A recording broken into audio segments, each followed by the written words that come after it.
සුබ දවසක් ඔයාලා හැමෝටම මගේ YouTube නාලිකාවත් එක්ක එකතු වෙලා ඉන්න ඔයාලා හැමෝම සාදරයෙන් පිළිගන්නවා.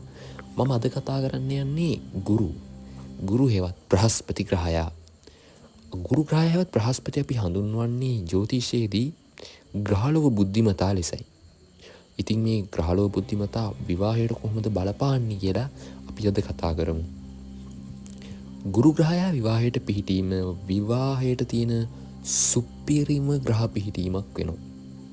ඔයාගේ ජන්ම පත්‍රයේ ගුරු 7 නම් ඒක ඉතාමත් හොඳ ග්‍රහ පිහිටීමක් ඔයාලගේ විවාහයට. ඒ වගේම විවාහයෙන් පස්සේ ජීවිතයේද ඔයාලට ලැබෙන සහකරුවා සහකාරියද ඉතාමත් හොඳ උගත් educated matured පුද්ගලයෙක් බවට පත් වෙනවා. සමහර වෙලාවට මම දැකලා තියෙනවා ගුරු 7 ඉන්න මිනිස්සු ඉතාමත් විවාහයට සුදුසුයි.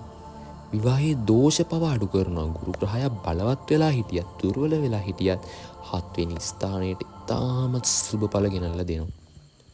ඒ වගේම තමයි මේ ගුරු 7 පිහිටි කෙනෙක්ට එයාට ලැබෙන සහකාරුවා සහකාරිය එයාට වඩා ඔහුට වඩා ඇයට වඩා උගත් පරිණත කෙනෙක් වීමේ සම්භාවිතාවයක් අපි දැකලා තියෙනවා.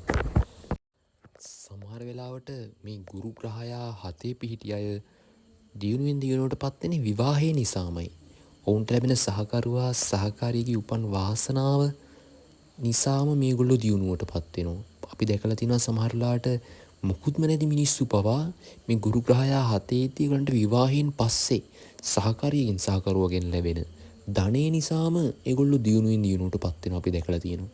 ඉතින් ඔයාගේ ජන්ම පත්‍රයේ ගුරු 7 නම් ඔයත් සුවිශේෂී පුද්ගලයෙක්. ඉතින් ඔයාගේ ජන්ම පත්‍රයේ ගුරු 7 නම් මේ කියන දේවල් ඕගොල්ලන්ගේ ජීවිතේට කොහොමද බලපාලා තියෙන්නේ කියලා අනිවාර්යෙන් කමෙන්ට් එකක් දාගෙන යන්න. අදට අපි සමු ගන්නවා. නැවත අපි අලුත් වීඩියෝ එකකින් හමු වෙමු.